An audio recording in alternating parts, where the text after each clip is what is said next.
Thinking about becoming a firefighter? Becoming a firefighter is one of those careers that sounds simple on paper. Apply to a fire department, go through training, and start fighting fires. But the actual hiring process can be much more competitive and complicated than most people realize. Depending on the department, you may need EMT or paramedic certification, pass written and physical ability tests, complete the interviews and background checks, and then make it through a demanding fire academy. And even after all of that, getting hired isn't guaranteed. So in this video, we're going to break down exactly how to become a firefighter step by step. We'll cover the basic requirements, education, and certifications, the hiring process, fire academy, how much firefighters can make, what the job is actually like, and some of the biggest advantages and disadvantages of choosing firefighting as a career. Let's get started. What does a firefighter actually do? Before getting into the requirements, it's important to understand that being a firefighter involves a lot more than fighting fires. In fact, depending on the department, a large percentage of the emergency calls you respond to may be medical emergencies rather than structural fires. Firefighters respond to vehicle accidents, medical emergencies, hazardous material incidents, rescues, natural disasters, fires, and many other situations. Between emergency calls, firefighters may inspect and maintain equipment, clean the station, participate in training, perform fire prevention activities, and inspect buildings or fire hydrants. You will also spend a lot of time training. Firefighters have to maintain skills involving ladders, hoses, breathing equipment, rescue operations, emergency medicine, vehicle extrication, and other emergency procedures. And unlike a normal 9-to-5 job, firefighters commonly work with long shifts. Depending on the department, that might mean working a 24-hour shift followed by multiple days off. During that shift, you may eat, train, exercise, and sleep at the fire station. But when the alarm goes off, you need to be ready to respond immediately. Let's talk about the basic requirements. The exact requirements vary by fire department, but there are some common qualifications. You'll generally need to be at least 18 years old, although individual departments can have their own age requirements. You'll typically need a high school diploma or GED, and you'll usually need a valid driver's license. You also need to be physically capable of performing the job. Firefighting can involve climbing stairs while carrying heavy equipment, dragging hoses, raising ladders, forcing doors open, carrying victims, and working in an extremely hot and dangerous environment. Your driving history and criminal background can also matter.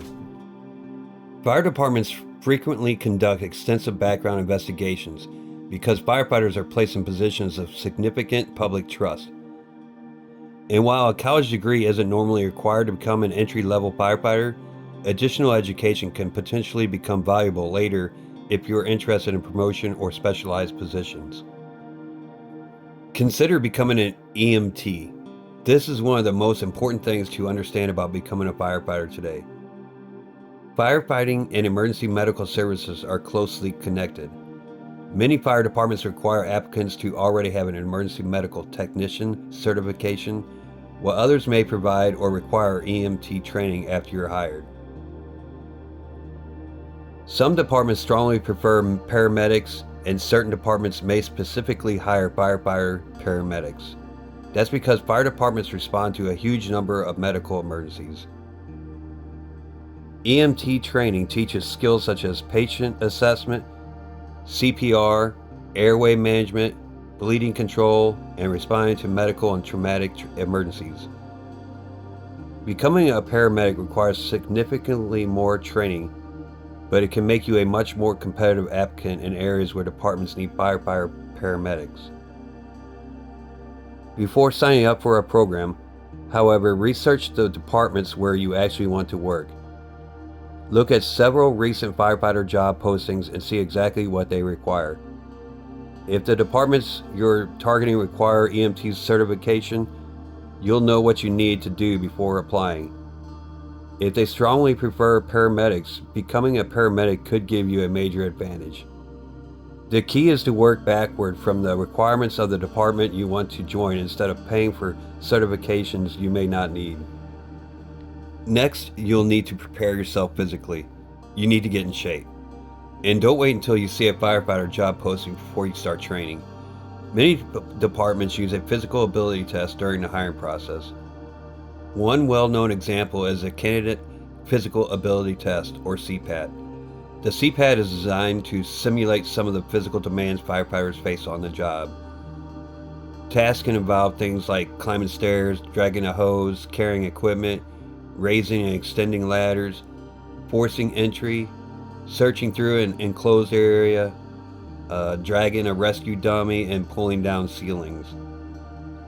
And you're doing this while wearing weighted equipment. The exact testing process varies depending on the department, so don't assume every department uses exactly the same test. But regardless of the test, you should be training your cardiovascular endurance, strength, grip, legs, back, and ability to work while fatigued. You don't need to look like a professional bodybuilder. You need functional strength and endurance. Applying to fire departments. Once you meet the qualifications, you can start applying. This is where patience becomes extremely important. Firefighter hiring can be competitive, especially for desirable municipal departments. You may be competing against dozens or even hundreds of applicants, depending on the opening. The hiring process can include a written examination, physical ability test, interviews, background investigation, medical examination, psychological evaluation, and drug screening. Some departments may also have additional requirements. The written examination can test areas such as reading comprehension, basic math, mechanical reasoning, situational judgment, and other abilities relevant to the job. Then there are the interviews. Firefighter interviews aren't just about whether you can give good answers. Departments are trying to determine whether you're someone they can trust to work as part of a team under extremely stressful circumstances. Remember, firefighters may spend entire 24-hour shifts together. Departments want people who are dependable, mature, able to take criticism, willing to learn, and capable of putting the team ahead of themselves. So prepare for this interview just as seriously as you prepare for the physical test. If you make it further into the hiring process, expect your background to receive significant attention. Investigators may look at your criminal history, driving record, employment history, and other areas of your background. The most important thing you can do is be truthful. Trying to hide something can potentially become a bigger problem than the original issue. You'll also need to demonstrate that you're medically capable of performing firefighting duties. Firefighters work in extreme heat, carry heavy equipment, climb ladders and stairs, and operate in environments where a medical emergency could endanger not only themselves but other firefighters. The exact medical standards and evaluation process depends on the department.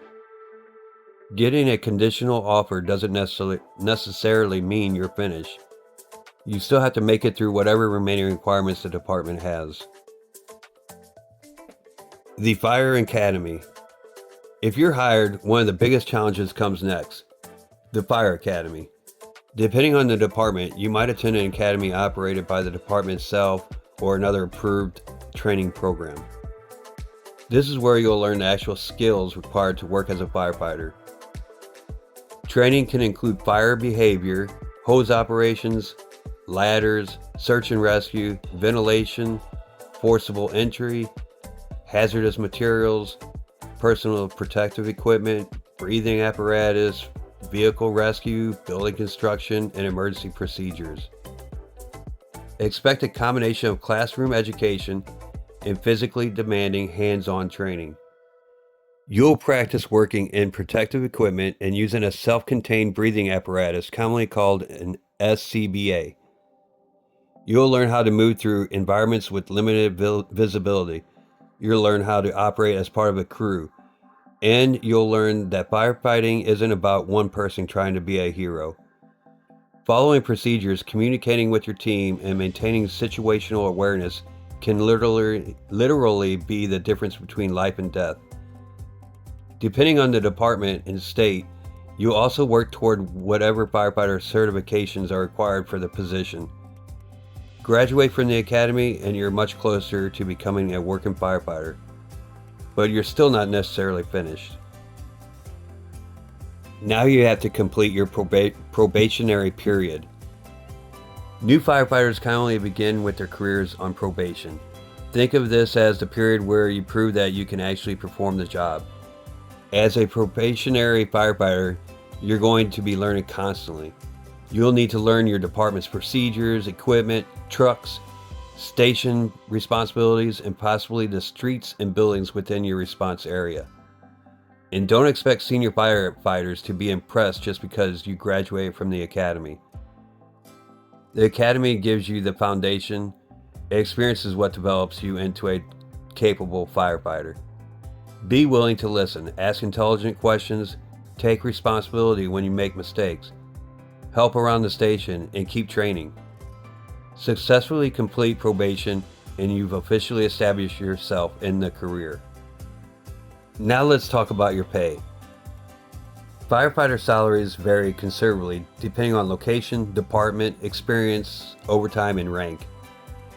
According to the U.S. Bureau of Labor Statistics, the median annual wage for firefighters was around the upper $50,000 range in 2024. But that number doesn't tell the entire story. Firefighters in certain cities and higher cost of living areas can earn significantly more, especially with experience and overtime. Promotions can also increase your income. Over time, firefighters may have opportunities to become engineers or driver operators, lieutenants, captains, battalion chiefs, and eventually high-ranking fire officers. Some departments also offer strong benefits and retirement programs. But don't choose this career expecting every firefighter to immediately max six figures. Your actual compensation will depend heavily on where you work. Some pros and cons when it comes to becoming a firefighter. So is becoming a firefighter worth it? There are some major advantages. You're doing work that directly helps people. The job can provide a strong sense of purpose and camaraderie. The schedule can provide multiple days off between shifts depending on the department. And government fire departments can offer competitive benefits, retirement plans, and long-term career opportunities. But there are some serious disadvantages as well. Firefighting is dangerous. You're exposed to fires, smoke, hazardous materials, traffic accidents, extreme temperatures, and unpredictable emergency situations.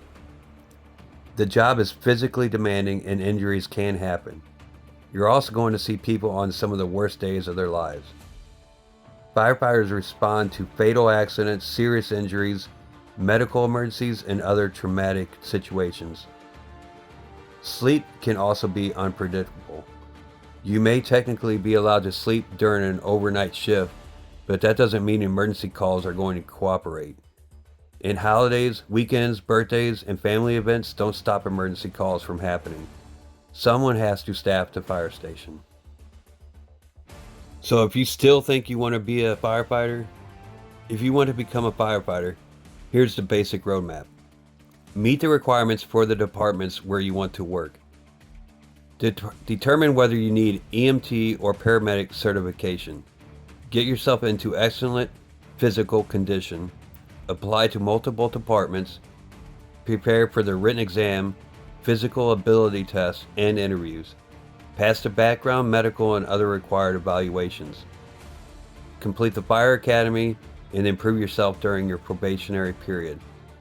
The biggest mistake may be assuming there's one universal path into firefighting. There isn't. Requirements can vary significantly from one department to another. So before spending thousands of dollars on training, go directly to the website of fire departments in your area and read their current firefighter job requirements. That will tell you exactly what you need to become competitive. If you're willing to put in the work, stay physically prepared, and keep applying even if you don't get hired on your first attempt, Firefighting can become a long-term career with opportunities to advance while doing work that generally matters. If you found this video helpful, subscribe to the Job Library for more step-by-step career guides. And let me know in the comments which career you want to see covered next.